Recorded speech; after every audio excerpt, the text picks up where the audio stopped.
Good morning बच्चों, आपके अच्छे दिन की शुभकामना के साथ आइए आज का वीडियो प्रारंभ करते हैं। आज का जो वीडियो होगा यह कक्षा 12वीं के लिए होगा और जो प्रयोगों की श्रृंखला हमने प्रारंभ की है उसका ये 9वां वीडियो होने वाला है। आज का जो वीडियो है इसमें हम उत्तल लेंस की सहायता से अवतल लेंस की फोकस दूरी ज्ञात करने वाले हैं। तो सबसे पहले यह जान लेते हैं कि हमारा उद्देश्य या ऑब्जेक्टिव क्या है। आज का जो उद्देश्य है उत्तल लेंस की सहायता से अवतल लेंस की फोकस दूरी ज्ञात करना, जबकि दोनों लेंस कुछ दूरी पर रखे गए हों। आज के प्रयोग के लिए जिन सामग्रियों की हमें आवश्यकता है उसमें उत्तल लेंस साथ ही अवतल लेंस चाहिए। इसके अलावा 2 ऊर्ध्वाधर स्टैंड हैं जिनमें हम इन ऑप्टिकल पिन्स को प्रयोग करने वाले हैं। एक पिन को वस्तु पिन के रूप में प्रयोग किया जाएगा और दूसरी पिन को प्रतिबिंब पिन के रूप में प्रयोग किया जाएगा। साथ ही 2 अपराइट्स और हैं जिनमें यहाँ पर एक में उत्तल लेंस और दूसरे में अवतल लेंस लगाया जाएगा। इसके साथ ही ऑप्टिकल बेंच की यहाँ पर आवश्यकता है। तो जो सामग्री है वो मैंने आपको दिखा दी है। एक बार पुनः इसको मैं रिपीट कर देता हूँ। प्रकाशिक बेंच चाहिए, ऊर्ध्वाधर स्टैंड चाहिए, उत्तल लेंस चाहिए, अवतल लेंस और 2 पिनें चाहिए जिनकी सहायता से हमें यहाँ पर प्रयोग करना है। किसी भी प्रयोग को करने से पहले हमें यह पता होना चाहिए कि उस प्रयोग का सिद्धांत क्या है, किस सिद्धांत के आधार पर हम उस प्रयोग को कर रहे हैं। उसके पश्चात हम प्रयोग अच्छे तरीके से कर सकते हैं। तो सबसे पहले जो पहला सिद्धांत हम प्रयोग करते हैं इसके बारे में हम जानते हैं। यहाँ पर एक ऑब्जेक्ट पिन ली गई है, साथ में उत्तल लेंस लिया गया है और हम जानते हैं जो उत्तल लेंस होता है वह वस्तु का जो प्रतिबिंब है वह दूसरी तरफ बनाता है। जैसे मान लीजिए यहाँ पर 2f डिस्टेंस पर यह रखा गया है तो इस साइड भी 2f डिस्टेंस पर प्रतिबिंब बनेगा। इसके पश्चात जो प्रतिबिंब है यदि हम वस्तुपिन को लेंस की तरफ ले जाते हैं तो जो प्रतिबिंब है वह 2f से दूर की ओर बनता है, यानी कि अनंत की तरफ बनता है। इसके बारे में मैं आपको पहले ही बता चुका हूँ। तो ये प्रथम स्थिति है जो हमें पहले प्राप्त करनी है। इस स्थिति के पश्चात हम प्रयोग को आगे किस तरीके से करते हैं वो मैं आपको समझाना चाहता हूं। इस प्रयोग को करने के लिए जिस सिद्धांत का हम यहाँ पर उपयोग कर रहे हैं वह इस रे डायग्राम में दिखाया गया है। सबसे पहले जो ऑब्जेक्ट पिन है, आप पहली फिगर में देखिए, यहाँ पर वस्तु रखी थी और उसका प्रतिबिंब इस स्थिति में बना था, जो कि केवल हमने उत्तल लेंस प्रयोग करने के बाद बनाया था। अब आपको क्या करना है, जो वस्तु पिन है और जो उत्तल लेंस है इनकी स्थितियों में बिल्कुल भी परिवर्तन नहीं करना है। उसके बाद यहाँ बीच में कहीं इस स्थिति में आपको कहीं एक अवतल लेंस लेकर आना है, जो कि मैंने दूसरे फिगर में दिखाया हुआ है। तो एक लेंस आपने पहले से प्रयोग किया है जो कि उत्तल लेंस है, बाद में आपको एक अवतल लेंस यहाँ पर प्रयोग करना है। अब होता क्या है, जो वस्तु है उसका प्रतिबिंब कहाँ बन रहा था, आप इस लाइन को देखिए, यहां मैंने लाइन खींची हुई है, उसका प्रतिबिंब इस स्थिति में बन रहा था। ये जो प्रतिबिंब बनता है वह इस अवतल लेंस के लिए वस्तु का कार्य करता है और जो फाइनल इमेज बनती है या प्रतिबिंब बनता है वह इस स्थिति में बनता है। अब यह कैसे पॉसिबल हुआ या किस तरीके से यह कार्य करता है आप समझिए। सबसे पहले जो उत्तल लेंस होता है वह प्रकाश किरणों को कन्वर्ज कर देता है, यानी कि वह मिला देता है प्रकाश किरणों को। लेकिन जो अवतल लेंस होता है वह प्रकाश किरणों को फैला देता है। तो जब केवल उत्तल लेंस हमने प्रयोग किया था तो जो प्रकाश किरणें थी वह इस बिंदु पर मिल रही थी, तो जो वस्तु थी उसका प्रतिबिंब इस स्थिति में मिल रहा था। यहाँ पर जब हमने अवतल लेंस प्रयोग किया तो उसने जो प्रकाश किरणें हैं उनको फैला दिया। तो आप देख सकते हैं डॉट डॉट से जो मैंने दिखाया है यह पहली स्थिति है। जब हमने अवतल लेंस प्रयोग किया तो प्रकाश किरणें थोड़ा सा फैल गई, डाइवर्ज हो गई, और डाइवर्ज होने के बाद जो फाइनल इमेज बनती है वह इस स्थिति में बनती है। अब यहाँ पर देखिए हम इसको प्रयोग में किस तरीके से उपयोग करने वाले हैं। सबसे पहले ये जो स्थिति है यहां से लेकर यहां तक की जो स्थिति है इसे हम वस्तु कहते हैं, यानी कि जो वस्तु की दूरी है लेंस से उसे हम u लेते हैं। जो फाइनल प्रतिबिंब बना वह यहां पर बना, तो जो अवतल लेंस है उससे लेकर और यहां तक जो प्रतिबिंब की स्थिति है, यहां तक की जो दूरी होती है इसे हम प्रतिबिंब की दूरी कहते हैं। तो हमें वस्तु की दूरी प्राप्त हो चुकी है, प्रतिबिंब की दूरी प्राप्त हो चुकी है और जो हमारा फॉर्मूला होता है 1/f is equals to 1/v minus 1/u, इसका हम प्रयोग करते हैं और यहाँ पर हम f का मान ज्ञात कर लेते हैं। तो यहाँ पर हुआ क्या, जो उत्तल लेंस था उसने यहाँ पर एक प्रतिबिंब बनाया, उस प्रतिबिंब ने वस्तु का कार्य किया अवतल लेंस के लिए। अवतल लेंस के लिए यहाँ से लेकर यहाँ तक की जो दूरी है वह u हो गई। उसके बाद जो फाइनल इमेज बनी वह इस स्थिति में बनी। तो अवतल लेंस से लेकर यहाँ तक की जो दूरी है उसे हमने v प्रयोग किया और उसके पश्चात हम इस फॉर्मूले का प्रयोग करेंगे तो आसानी के साथ हम फोकल लेंथ फाइंड कर सकते हैं। और ये फोकल लेंथ किसकी होगी, ये फोकल लेंथ होगी कॉनकेव लेंस की या अवतल लेंस की। तो इसी सिद्धांत का हम प्रयोग करने वाले हैं। आइए अब प्रयोग की शुरुआत करते हैं। प्रयोग को प्रारंभ करने से पहले जो सेटअप है वह किस तरीके से तैयार किया जाता है ये सब आपको आपकी स्क्रीन पर दिखाई दे रहा है। 4 अपराइट्स हैं, उनमें से 2 में लेंस होल्डर लगे हुए हैं, साथ ही अन्य 2 अपराइट्स में आपको ऑप्टिकल पिंस को प्रयोग करना है। आप उत्तल लेंस और अवतल लेंस को अच्छे तरीके से बिल्कुल बीचों बीच रखते हुए लेंस होल्डरों में टाइट कर लेंगे। उसके पश्चात जो ऑप्टिकल पिंस है इन दोनों की हाइट बराबर लेते हुए 2 अपराइट्स में आप ले लेंगे। इसके पश्चात प्रयोग को किस तरीके से किया जाता है वह देख लेते हैं। तो ये सामान्य स्थिति थी जो कि मैंने छात्रों को समझाई। इसके पश्चात आप अवतल लेंस वाला जो अपराइट है उसे हटा लेंगे और सबसे पहले आप प्राप्त करेंगे वो कंडीशन जो हमारे प्रयोग का प्रथम सिद्धांत है। तो सर्वप्रथम ऑप्टिकल बेंच पर उत्तल लेंस को लेते हुए जो उत्तल लेंस से संबंधित अपराइट है उसे बीच में रखना है और उसके एक ओर आपको वस्तु पिन और दूसरी ओर प्रतिबिंब पिन रख लेनी है। इसके पश्चात आपको एडजस्टमेंट करना है और इस तरीके की स्थिति उत्पन्न करनी है कि जो वस्तु पिन है उसके नोक पर जब आप देखें तो आपको प्रतिबिंब पिन का उल्टा प्रतिबिंब दिखे और दोनों में कोई भी लंबन ना रहे। तो इस स्थिति को हमने पहले भी प्रयोग में प्राप्त किया है, आज भी उसी तरीके से प्राप्त करना है। इसके लिए जो सबसे अच्छा तरीका है वह यह है कि आप जो उत्तल लेंस है उसकी फोकस दूरी रफली फाइंड कर लें। रफली फाइंड करने के पश्चात आप लगभग जो लेंस होल्डर है उसके दोनों तरफ उसके दोगुनी डिस्टेंस पर आप एक ओर वस्तु पिन को और दूसरी ओर प्रतिबिंब पिन को रख दीजिए। उसके पश्चात एडजस्टमेंट करके उनके बीच में जो लंबन है उस लंबन को समाप्त करने की कोशिश करें। अपने सर को दाएं बाएं हिलाकर देखें कि जो वस्तु पिन है उसके ऊपर जो प्रतिबिंब पिन है वह अच्छे तरीके से मूव करती है या नहीं करती है। यदि नहीं करती है तो आपको वस्तु पिन को आगे पीछे करके वो स्थिति प्राप्त कर लेनी है। तो यहाँ आप कैमरे में देख सकते हो जो लेंस है उसमें वस्तु पिन और जो प्रतिबिंब है उन दोनों के बीच आपको मैं मूव करके यहाँ पर दिखा रहा हूँ। तो जो कंडीशन है उसमें दोनों लगभग एक साथ मूव कर रहे हैं, लेकिन थोड़ा सा यहाँ पर आप एक चीज़ का ध्यान दें कि जब आप वस्तु पिन को देखें तो उसके ऊपर जो प्रतिबिंब पिन इन्वर्टेड होती है, यदि आप सर को थोड़ा थोड़ा घुमाते हैं तो वो उसके ऊपर डांस करती है। डांस का अर्थ ये हुआ अपोजिट डायरेक्शन में जाती है या आपको ऐसा लगता है कि दोनों के दोनों एक साथ नहीं चल रही हैं। तो ये वो स्थिति है जिसको हम लंबन की स्थिति कहते हैं। इसे आपको दूर करना है और अपने सर को अच्छे तरीके से जब आप मूव करें तो आपको दोनों के दोनों एक साथ राइट और लेफ्ट मूव करते हुए दिखाई देने चाहिए।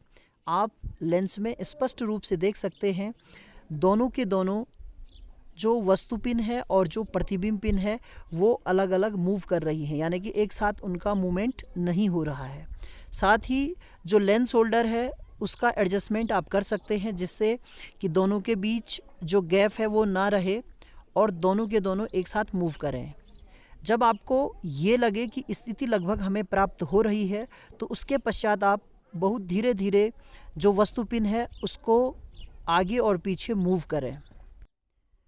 तो आपको धीरे धीरे अपने सर को लेफ़्ट और राइट मूव करना है और कोशिश करनी है कि जो वस्तु पिन है और प्रतिबिंब पिन है उनके बीच में लंबन ना रहे और वो सर को हिलाने पर एक साथ ही एक दूसरे के साथ लेफ़्ट और राइट मूव करे। तो लगभग उस स्थिति तक हम पहुंचने वाले हैं। अब दोनों के दोनों सर हिलाने पर एक साथ मूव कर रहे हैं। तो लगभग ये वो कंडीशन है जो हमें चाहिए थी, जिसमें वस्तु पिन और जो प्रतिबिंब पिन है वो एक साथ लेफ़्ट और राइट मूव कर रहे हैं। इसके पश्चात आपको जो प्रतिबिंब पिन है उसकी स्थिति को नोट कर लेना है और जो वस्तु पिन है और उत्तल लेंस की स्थिति है, इन दोनों में अब आपको बिल्कुल भी चेंज नहीं करना है और उत्तल लेंस और जो प्रतिबिंब पिन है इन दोनों के बीच में आपको अवतल लेंस से संबंधित लेंस होल्डर रखना है। तो आप देख सकते हैं बहुत ही अच्छा हमारा जो रिजल्ट है वो हमें प्राप्त हो रहा है।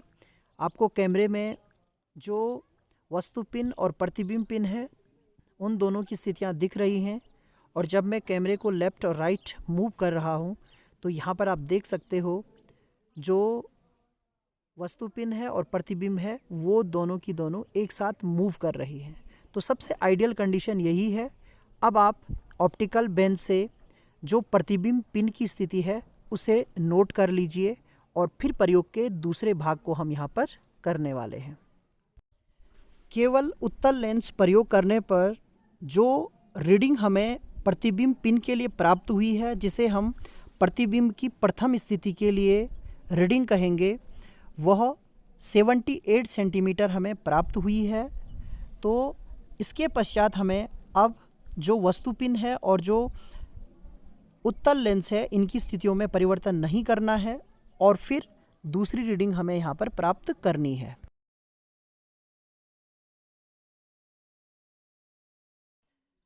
अब प्रयोग का दूसरा भाग करते हैं, जिसमें हमें ऑप्टिकल बेंच पर वस्तु पिन और जो उत्तल लेंस की स्थिति है उसमें बिल्कुल भी परिवर्तन नहीं करना है और उत्तल लेंस और प्रतिबिंब पिन के बीच में हमें जो अवतल लेंस से संबंधित अपराइट है उसे रखना है। तो फिर से हमें वही स्थिति प्राप्त करनी है, यानी कि अब हमें उत्तल लेंस में देखना है लेकिन अवतल लेंस बीच में रहेगा और ऐसी स्थिति प्राप्त करनी है जिसमें हमें वस्तु पिन के ऊपर जो प्रतिबिंब पिन है उसका जो इन्वर्टेड इमेज है वो हमें अच्छे तरीके से दिख जाए और उनके बीच में बिल्कुल भी लंबन ना रहे। इसको अच्छे तरीके से किस तरीके से करना है, सर्वप्रथम आप ऐसा कीजिए कि जो उत्तल लेंस है उसके बिल्कुल साथ साथ आप अवतल लेंस वाले अपराइट को रखिए और उसके बाद उसको आगे की तरफ मूव कीजिए और जो प्रतिबिंब पिन है उसमें बिल्कुल भी आपको चेंज नहीं करना है। अब आप कैमरे में देखिए, इस स्थिति में आपको सबसे पहले जो उत्तल लेंस है उसमें ब्लर इमेज दिख रही है, यानी कि धुंधली इमेज दिख रही है, साफ नहीं दिख रही है। अब आप उत्तल लेंस से अवतल लेंस वाले अपराइट को धीरे धीरे प्रतिबिंब पिन की तरफ ले जाइए और आप ध्यान दें जो उत्तल लेंस है उसमें अब जो इमेज है वह धीरे धीरे आपको साफ दिखाई दे रही है, यानी कि वह ब्लर नहीं है बल्कि साफ दिखाई दे रही है। तो जब आपको सबसे साफ वह दिखे, यानी कि क्लियर इमेज दिखे, उस वक्त आप जो अवतल लेंस वाला अपराइट है उसे मूव करना बंद कर दीजिए। तो ये स्थिति यहाँ पर मैं प्राप्त कर रहा हूँ। आप अपने स्क्रीन पर देख सकते हो जो इमेज है वह धीरे धीरे ब्लर से क्लियर होती जा रही है, यानी कि आपको साफ इमेज दिख रही है। एक और बात आपको बताना चाहता हूँ, जब उत्तल लेंस और प्रतिबिंब पिन के बीच में आप अवतल लेंस रखते हो तो जो इमेज है वह थोड़ा सा पतली दिखती है और कैमरे में भी इस इमेज को देखना थोड़ा सा टफ होता है, यानी कि बहुत ज़्यादा क्लियर ये इमेज हमें नहीं दिखती है। लेकिन जब आप बिना कैमरे के यानी कि अपनी आँखों से इस इमेज को देखते हैं तो बहुत साफ आपको ये इमेज दिख जाएगी। अब इसके पश्चात आपको क्या करना है कि जो प्रतिबिंब वाली पिन है उसे धीरे धीरे जो अवतल लेंस वाला अपराइट है उससे दूर ले जाइए और अपने सर को लेफ़्ट और राइट मूव करके फिर से उस स्थिति को प्राप्त करने की कोशिश कीजिए।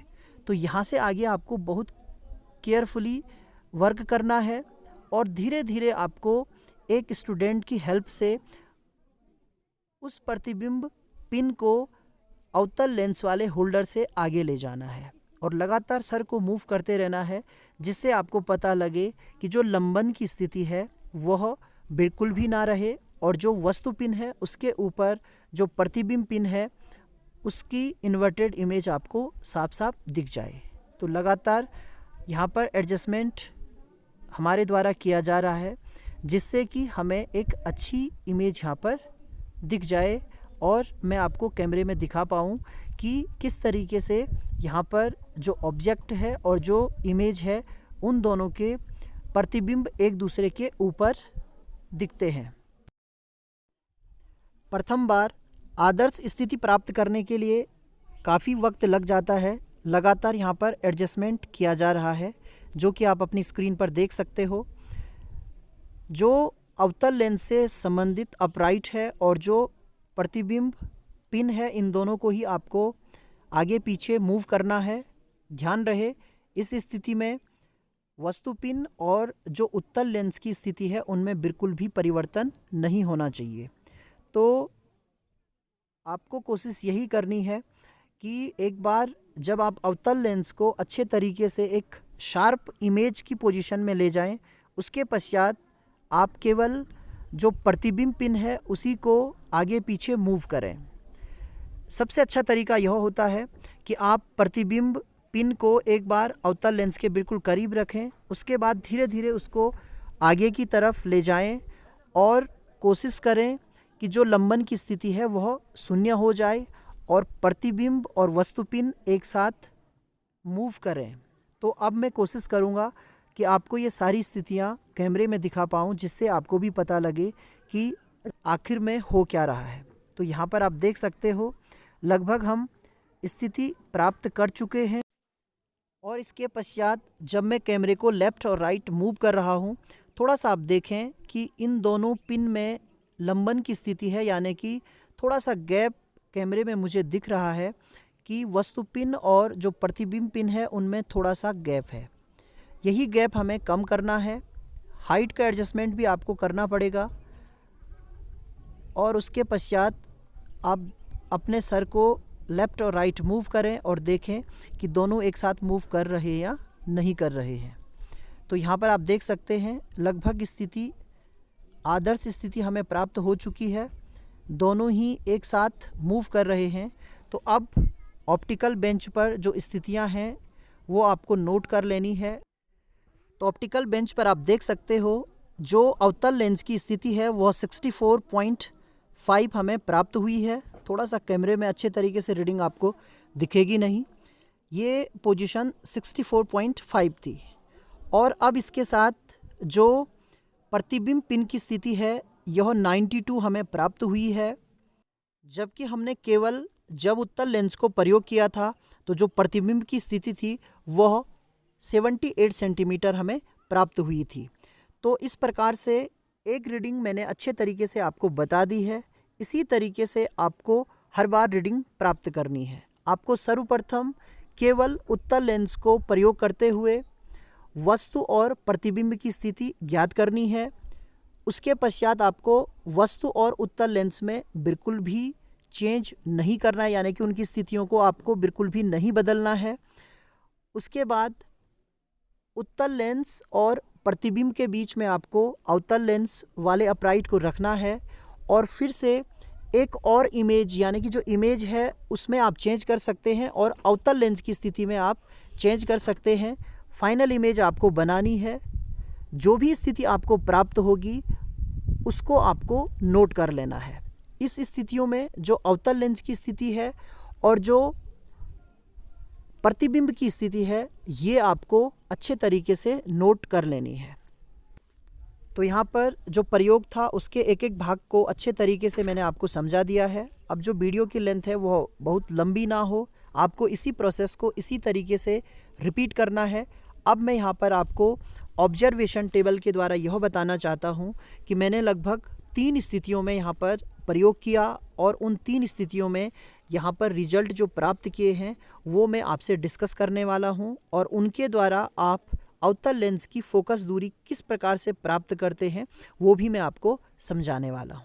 तो सर्वप्रथम आपको यह समझाऊंगा कि आप जो u और v के मान हैं वह कैसे ज्ञात करते हो, और उसके बाद जो फॉर्मूला है उसमें आपको किस तरीके से रीडिंग को रखना है। जो रीडिंग हमें प्राप्त होती है उनसे हम कैलकुलेशन कैसे करते हैं, तो एक स्थिति पर मैं चर्चा करना चाहता हूँ। सबसे पहली जो स्थिति होती है, यहाँ हम वस्तुपिंड रखते हैं। तो जो पहली स्थिति थी, यहाँ से जो ऑप्टिकल बेंच होती है 0 होता है और इस साइड उसमें 100 तक सेंटीमीटर के निशान लगे होते हैं। तो पहली जो स्थिति होती है, यहाँ से लेकर यहाँ तक की जो स्थिति होती है वह वस्तुपिंड की स्थिति है, जिसकी कि हमें इस प्रयोग में आवश्यकता बिल्कुल भी नहीं है। लेकिन मैं आपको बताना चाहता हूँ कि इस प्रयोग में जो ये स्थिति थी वह 2.1 सेंटीमीटर थी। उसके पश्चात यहाँ इस स्थिति में जो उत्तल लेंस होता है उसे रखा जाता है। तो जो उत्तल लेंस की स्थिति थी वो लगभग यहाँ से लेकर यहाँ तक 40 सेंटीमीटर की डिस्टेंस पर रखी गई थी। इस रीडिंग की भी हमें इस प्रयोग में आवश्यकता नहीं होती है। तो 0 से हम आगे की तरफ रीडिंग मेजर करते हैं। उसके पश्चात जो प्रथम यानी कि हमने जब उत्तल लेंस केवल प्रयोग किया था तो जो प्रतिबिंब बना था वह प्रतिबिंब यहाँ हमें प्राप्त हुआ था, और उसकी जो रीडिंग थी यानी कि यहाँ से लेकर 0 से लेकर यहाँ तक की जो वैल्यू थी वो हमें लगभग 78 सेंटीमीटर प्राप्त हुई थी। तो इस रीडिंग की हमें आवश्यकता होगी। यह प्रतिबिंब की पहली स्थिति है जिसे हम I1 कह सकते हैं। इस स्थिति को यहाँ मैं परीक्षण में ए के रूप में दिखा रहा हूँ, यानी कि जो मान है उसे मैंने ए लिया है। तो 78 सेंटीमीटर हमें प्राप्त हुई। उसके पश्चात हमने यहाँ कहीं बीच में एक अवतल लेंस रखा। इस अवतल लेंस की जो स्थिति है वो भी यहाँ से मेजर की गई। तो ये 64.5 सेंटीमीटर हमें प्राप्त हुई। तो यहाँ देखिए ये 0 है, 0 से लेकर जो अवतल लेंस की स्थिति है वह 64.5 है। आपको एक एक चीज समझनी है। ये प्रथम स्थिति थी जब हमने अवतल लेंस प्रयोग नहीं किया था। अब ये जो स्थिति है यानी कि जो प्रतिबिंब की स्थिति थी जब हमने केवल उत्तल लेंस प्रयोग किया था, वह अवतल लेंस के लिए वस्तु का कार्य करता है। तो इसका अर्थ ये हुआ यहाँ से लेकर यहाँ तक का जो गैप है यह अवतल लेंस के लिए वस्तु का कार्य कर रहा है। अब आप सिंपली भी इसे फाइंड कर सकते हैं। आपको केवल यहाँ से लेकर यहाँ तक की दूरी चाहिए। तो यहाँ से यहाँ तक की दूरी आप चाहें तो ऑप्टिकल बेंच पे यहाँ से यहाँ तक पढ़ लीजिए, या इसका सबसे आसान तरीका है कि आप 78 माइनस 64.5 कर दीजिए, तो इससे भी आपको वैल्यू प्राप्त हो जाएगी। तो ये वैल्यू लगभग आपको 13.5 सेंटीमीटर प्राप्त होगी। यही U का मान है। तो पहली चीज आप सीख चुके हैं। अब जब हमने अवतल लेंस प्रयोग किया तो जो फाइनल इमेज बनी वह यहाँ कहीं बनी, और ये स्थिति थी 92, यानी कि जब हम यहाँ से मेजर करेंगे तो 92 सेंटीमीटर पर हमें ये स्थिति प्राप्त हुई। तो यहाँ से लेकर यहाँ तक का जो गैप है वो 92 सेंटीमीटर का है। अब देखिए जो अवतल लेंस है वो 64.5 पर है और जो ये स्थिति है वो 92 पर है। तो इन दोनों के बीच का जो गैप होता है इसे हम प्रतिबिंब कहेंगे। अवतल लेंस के लिए प्रतिबिंब की जो फाइनल पोजीशन है वह यह है। तो इनके बीच का जो गैप है वो कैसे निकलेगा? ऑप्टिकल बेंच पर या तो आप यहाँ से यहाँ तक पढ़िए, या सबसे आसान तरीका है जो 92 है उसमें से आप 64.5 को माइनस कर दीजिए। तो यहाँ पर आप करेंगे 92 माइनस 64.5। तो आप इस वैल्यू को जब प्राप्त करेंगे तो यहाँ पर 0.5 आपको प्राप्त होगा, ये 7 आपको प्राप्त होगा और ये 2 प्राप्त होगा। तो इतने सेंटीमीटर आपको वैल्यू मिली, जो कि अवतल लेंस और प्रतिबिंब जो फाइनल प्रतिबिंब बना है इसे हम I2 कह सकते हैं। इस स्थिति को मैंने यहाँ पर परीक्षण में C से दिखाया है। तो ये 27.5 सेंटीमीटर आपको प्राप्त हुई, यह V का मान है। अब आपके पास फॉर्मूला होता है 1/f = 1/v - 1/u। इस फॉर्मूले को आप सॉल्व कर सकते हैं। 1/f = ये हो जाएगा, यहाँ देखिए ऊपर आएगा u minus v upon u v. आपको f की वैल्यू चाहिए तो f इज इक्वल्स टू हो जाएगा u v upon u minus we.